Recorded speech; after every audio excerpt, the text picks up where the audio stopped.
3, 2, 1, go! What's going on, guys? It's Brandon, or Tesla Flex, and behind me I have the 2026 Tesla Model S Plaid, and in this video I'll be going everything that's new on the outside, the inside, and of course driving it around a little bit to give my thoughts. So let's get into it. So right here we have the 2026 Tesla Model S Plaid in lunar silver with the 19-inch magnetite wheels with the white interior. Now this starts at $100,000, but this one as spec is around $105,000 before taxes. After taxes in Colorado, that brings it to around $110,000. So it's definitely cheaper than it was 4 years ago when I bought mine, but still more than I like to pay for something that they haven't improved that much. So starting on the outside, you can see immediately that we have a brand new front bumper. So this has a new front splitter. It has like new sides right there, but also it has a few smaller changes that I have to get up close to see. So right here, we have carbon fiber instead of just an empty area now with a black Tesla T. I'm not sure if that's a new part, but you know, it's new to me. And then below that, we have a front bumper camera. So now that puts us at the Cybertruck, Model Y, Model S, and Model X that have a bumper camera. Model 3, at this point of filming, nothing about the Model 3. So we don't know what's going on with that, but you know, we'll see if they get it at one point. The headlights are essentially the same as they've been.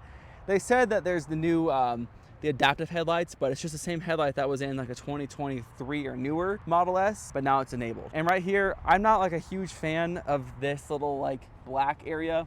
I think it would have been cooler if it was carbon fiber, but that's just me. Now coming along to this side, we have the 19-inch magnetite wheels. Now, I'd say the one downside about these on the Plaid is that these are limited to 149 miles an hour. If you get the track pack, of course, you can upgrade to get the 200, but you need different wheels and the brakes and everything. The 19 inches are 149 miles an hour, and then the 21s, the Valerium wheels, are about 163, and after the upgrade, I don't know how much it is, probably, is that the $20,000 one? I'm not sure. And that gets you to 200 miles an hour. But they still list it on the 21-inch wheel configuration that it's 200 miles an hour capable. But when you click on it, like on the click on the little star, it says, oh, but you need a paid upgrade. So before that is limited. Right here along the side, you know, if I just put the car like this, it would look the exact same as previous. But that's the point. This is not a huge refresh, even though that's what we wanted. Just very minor. The rear bumper is also a little bit different. So we can see we have a bit of a more aggressive design. We have these aero slits that help with aerodynamics, and then we have a new, kind of slightly redesigned rear diffuser. So it looks all right, but in my opinion, they could have done more to make the Model S and Model X newer. I would like to see a light bar on the Model X, but you know what, we get what we get, and you know, I'm not buying this anyway, so I'm not gonna throw a fit. But that pretty much covers it for the outside. They do have like the features like the hands-free front and the hands-free trunk when you walk up to it, thanks to ultra wideband, but that's been available for a while. But otherwise, the Model S Plaid is essentially unchanged on the outside besides the rear bumpers and the bumper camera. Now here on the inside, we have the white interior, and because this is the Plaid trim, we actually have the sport bucket seats. Now I've been driving this around for, you know, about a day now with these seats. My Model 3 Performance has very similar sport bucket seats, but these are definitely more comfortable. This sticks out further. It's definitely more supportive. I love this black Alcantara along the side on the seats. And I also like this little Plaid badge right here. But you know, my Model 3 has the insane badge. And then right up here, we have the black headliner. Now, one thing I really like about the Model S and Model X is this headliner. This headliner just looks so much better. If you guys are watching and you have a Model 3 or a Model Y with black headliner, you've done it yourself, please let me know how you did it, how it went, if you did it yourself, if you brought it to a shop, because I'm looking to get done in my Model 3 right now, actually. Now, sitting inside the seats right here, you can see it's really supportive on the sides. Pretty nice, and I got plenty of space for my legs. This driver's display is pretty much unchanged. I think the animations, like the view, definitely is improved. It looks cleaner, it looks more updated. They've also talked about how they have the new, like, the 3D model or whatever, but what I don't understand is there's a massive screen right here, a beautiful display, but for some reason, all the FSD animations are right here. You can't move this, you can't move animations right here. This is like the new 3D model, like you can just turn it. Like that's pretty much it. You turn the model like that and that's what you get. So it's cool, but you know, the Cybertruck is full screen. That's a bigger screen too. The Model 3 and Y are full screen, slightly smaller screen, but you can still move them around and play with it more. So like, they've essentially brought it up to par with what the Model 3 and Y and Cybertruck have. There is one thing that you might notice in here, which is kind of hard to see during the day, but we have accent lights off. You can see these are all off, but the moment I turn it on, you can see there's a little strip right here. And I don't know how you guys feel about this. I think they could have done better. It's just a tiny little line, goes all the way here, even on the center console actually. And then there's also customizable ambient lights now. So if I hop right out here, it's kind of hard to see during the day obviously, but here we have the accent lights that are customizable. So you change it and it's custom. And the cool part is this also goes to the back. So here in the back, we have our accent lights on the door trim, but then right down here, you can actually see there's some accent lights here that the passengers can see as well. And that is also a colored light.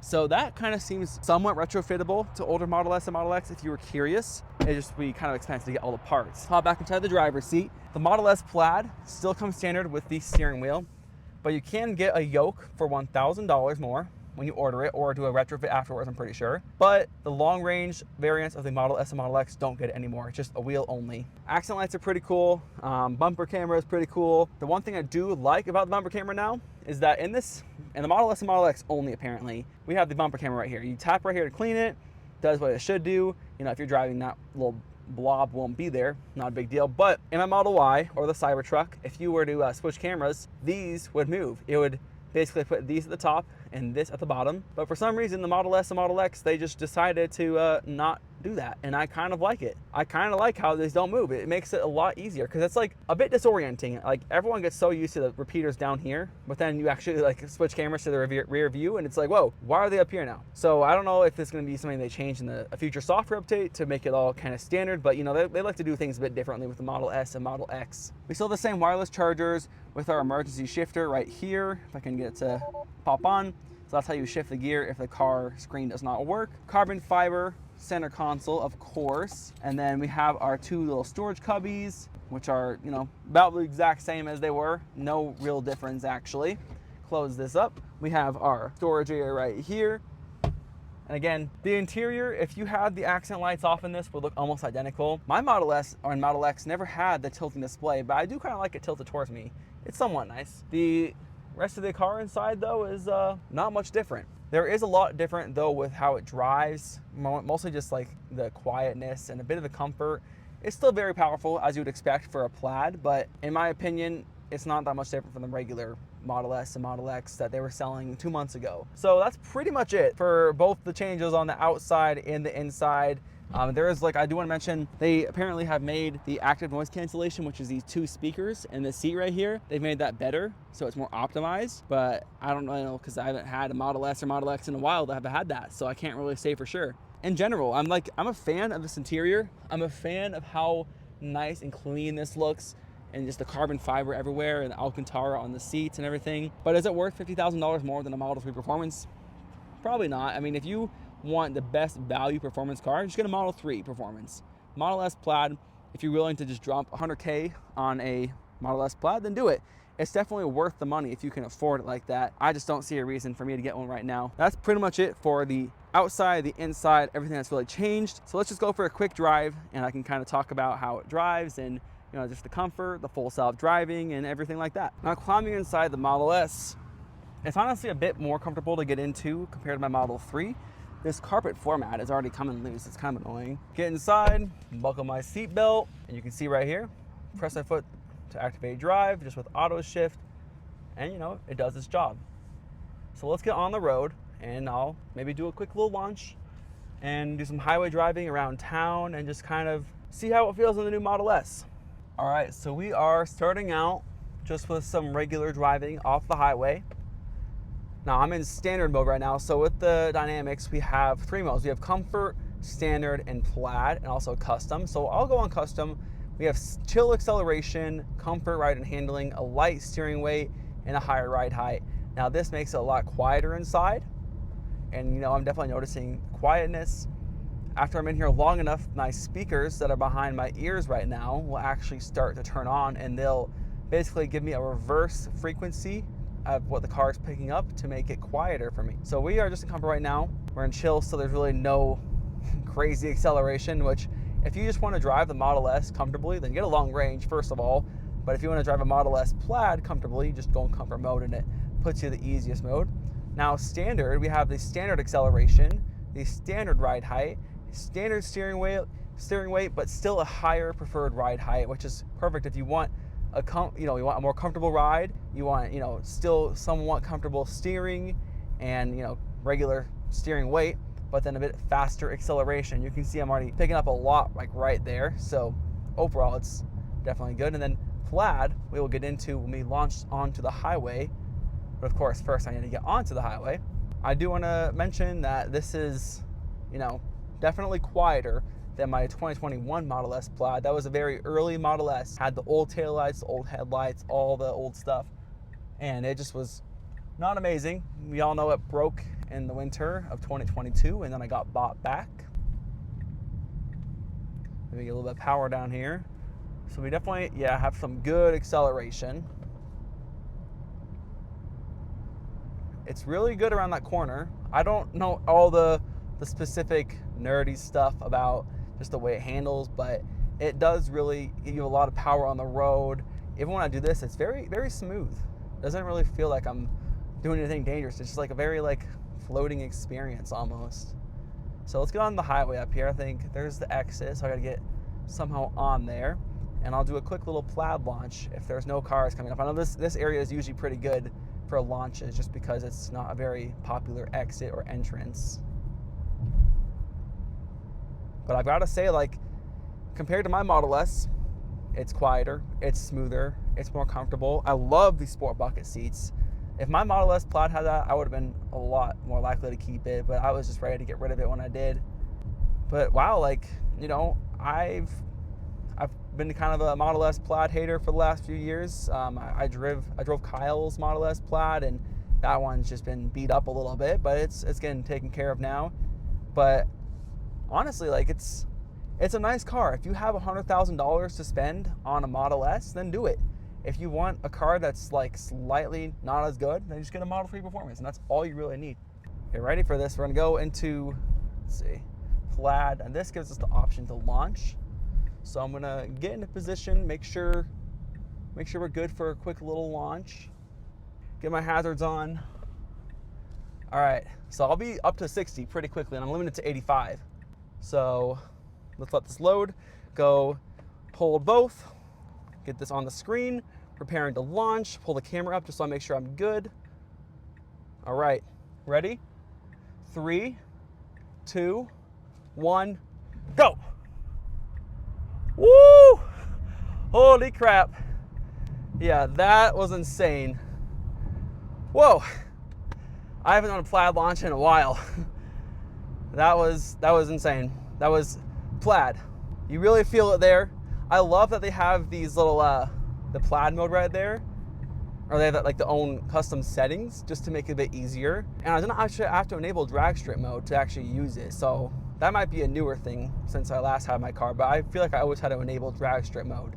But here on the highway, we can go get off of Plaid acceleration, but if I go into full self-driving, it actually throws us into standard, so it's pretty useful. So right now we are in comfort mode, or it throws us in comfort mode. We have chill acceleration, light steering, comfort, ride and handling. Of course, because the camera is watching me, I don't have to touch my hands on the steering wheel to drive. And at about 75 miles an hour, it feels very smooth. I don't feel any of the bumps on the road. It's really quiet inside. With these little speakers on either side of my ear, it's actually pretty good. And the automatic lane changes are as you would expect with full self-driving. And I drove the Model X. I did a review on that, and I talked about the full self-driving, and I said it was pretty good. But then I used it a day later, and it had a few critical disengagements that I had to do, and I haven't had any of those for a while. Almost, it's been several months since I've had to do anything super crazy to disengage FSD. But with the Model X, that happened twice in one drive. It was just kind of discouraging. So let's see if I can actually just navigate back to where I came from. And with sunglasses, it doesn't beep at you immediately. But yeah, even at highway speeds like I'm going right now, it's a very nice car. It's very smooth. My efficiency, if I can find that, would be in my trips tab, because there's no little thing I can swipe. My efficiency right now is not great because I just did that launch, but I feel like it's going to be pretty good with these 19-inch wheels with those aero caps that you can't really remove I'll touch on that at the very end. They're really complicated. I've tried to remove them and they just don't come out. But in general, like, this would be honestly the perfect car just to go on a long road trip with. There's really not much you have to worry about. This gets 368 miles, up to 368 miles on a single charge for the Plaid. It's like 410 for the long range. The Plaid is just gonna be heavier and different aerodynamics, so it's not gonna be as efficient. I gotta say, like, this, if I didn't want my Model 3 performance anymore, then I would definitely get this. It's very nice. But for the changes they did, like, I was ready to buy or lease a new Model X or a new Model S if it was good enough. And it's definitely still an amazing car, but it's not as good as it could have been. And that's just something that, you know, I made the decision that if I'm gonna get a new Model X this year, it has to have some Cybertruck technology. It has to have the 48 volt medium voltage system. It has to have the 800 volt battery pack, maybe some steer-by-wire and rear-wheel steering, especially in the Model X. I'm not sure about the Model S, if it needs the steer-by-wire and rear-wheel steering, maybe rear-wheel steering, but steer-by-wire, who knows? Model X would have benefited so much from those, but it kind of just seems like Tesla was more focused on just getting them up to speed with the Model 3 and Y than actually making another leap. Because the Model S and Model X refresh from 2021, those were genuinely a leap over the legacy one. Like, they had the whole new interior, the different looking exterior. It looked similar, but it wasn't the same. And then also, like, the horizontal screen, that was a huge jump. But what that really did was allow them to get some of the cost for the materials, like this material, some of the other materials, like the door materials they use, those all are in the Model 3 and Model Y now, and they started in the Model S and Model X. So it's like Tesla builds off of each refresh. This one didn't really feel like a full refresh. It just kind of felt like they were just adding the features in that they needed to add in. So I'm not really sure if you have a 2024 or 2025 even Model S Plaid, or even Model S or Model X, I'm not really sure if it's worth upgrading. I've also found out that it is possible to retrofit the front bumper camera, at least in the Model X. The Model S is a bit more complicated because you have to get a new bumper fascia, but with the Model X, you can just literally, geez, that guy's driving crazy. With the Model X, you can just remove the plastic piece, get the new plastic piece, get the line, and then a motor for the wiper fluid to go into the camera, and then you have the camera, and it just fits right on, and it automatically works because there is also a connector on the camera in the Model X, which is perfect. And also the Model S and the legacy Model Y with hardware 4, it's all in there. But I'm gonna head back to the hub right now and finish off this video. But from this little short drive that we've done, I can definitely feel some improvements over my 2021. Really not sure if it's a major improvement over a 2024 though, but I'm just happy that Tesla gave some attention to the Model S and Model X. That's really all I needed, was just some attention. So I'm in Plaid still, very easy to handle. Get in here. Yeah, so I mean, driving this thing manually in Plaid mode, I mean, I love using full style driving, but driving this thing manually is still like really fun in the Model S Plaid. So if you're looking for a Tesla and you have the money to spend on a Plaid, I would say it's definitely worth it. If you were trying to upgrade from a Model S Plaid, don't. Like, you don't need it, trust me. If you want the accent lights, I'm sure there's a way to retrofit. You want the bumper camera, there's definitely a way to retrofit. But like, some of these little things, like, they're just quality of life improvements. They're not like actually significant changes that would really make it worth upgrading. And they also increased the price of the Model S and the Model X by $5,000 across the board for basically no reason, just because they could. So they used to be $10,000 cheaper. You can get a Model X long range all-wheel drive for $79,990, and with the tax credit it would get down to $72,000. And in Colorado you can get another tax credit and that would bring it to $67,000 before taxes. Now you can't do that. Now it's $90,000 for a Model X, $85,000 for the long range Model S, and $100,000 for the Plaid S, and $105,000 for the Plaid X. So they've increased the prices. It's basically back to the January 2023 when they cut those prices a lot. That's what we're back at. So at this point, Tesla does not need to sell that many Model S's and X's because they're a high margin vehicle. They don't move the needle for volume at all. And there's me getting close to my 85 mile an hour limit because I'm on a demo car right now. So we'll turn on full self-driving, get my destination put back into the car, and I will get back to you guys when we are back to finish off this video. All right, so we are back, and I just want to quickly talk about these 19-inch magnetite wheels. So they have these covers on. They are forged now, thankfully. Both versions are, but there's these plastic covers, and I have tried so hard to get these off. I'm not going to break it or anything, but they are really in there, which kind of makes me think that Tesla is really wanting people to not remove them or just make it not as easy to remove. That way they can get better numbers for efficiency. But I don't know how I really like them. I think it would look a lot better if I could actually see the whole red caliper, because you can barely see it on here. All right, so now that we are back from this drive, the few things I wanted to touch on are that it's very quiet, it's very comfortable, but is it a huge jump over the previous Model S? In my opinion, no, it's not. And I mean, you can even say that about like the 2021 to 2026 Model S. Realistically, it's not a major difference. They didn't actually change like the architecture it's on. They've just improved the bushings, they've improved the suspension, they improved like a bunch of small things just to make it, you know, a better kind of car, a better quality car. But they didn't go above and beyond like a lot of us were hoping. It wasn't super crazy. And you know, I'm also noticing now, if I can flip this camera real quick, I can't, but right here you can see the 3D model, which you only get this little screen when you open the door and get inside. But yeah, like, so you have this, but why can't we get this but on the full screen, or like an option for it?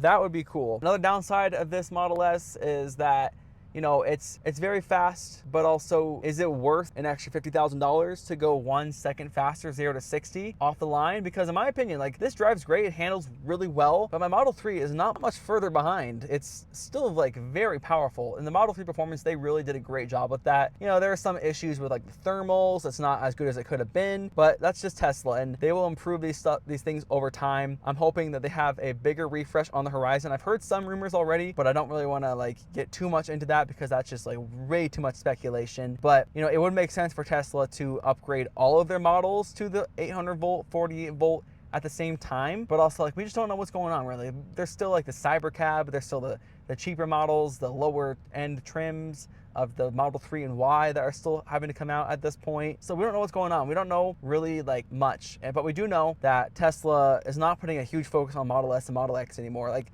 these cars, the production line has paid off. There's no reason to not produce them. So like, why not make them a bit better to get them at par with the Model Y and Model 3?